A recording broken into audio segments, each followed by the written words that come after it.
சிவகாசி அருகே பெம்பக்கோட்டையில் மாட்டு தொழுவத்தில் பதுக்கி வைக்கப்பட்டிருந்த பட்டாசுகள் வெடித்து சிதறியதில் தொழுவத்தின் உரிமையாளர் உட்பட 2 பேர் படுகாயமடைந்தனர். பட்டாசு வியாபாரியான குருவையா என்பவர் அனுமதிக்கப்பட்ட அளவை தாண்டி தாம் வைத்திருந்த பட்டாசுகளை அதிகாரிகளின் சோதனைக்கு பயந்து தனக்கு சொந்தமான மாட்டு தொழுவத்தில் பதுக்கி வைத்திருந்ததாக கூறப்படுகிறது.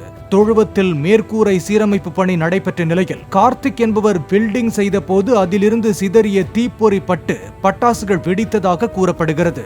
இதில் கார்த்திக்கும் குருவையாவும் படுகாயமடைந்து மருத்துவமனையில் சேர்க்கப்பட்டுள்ளனர்.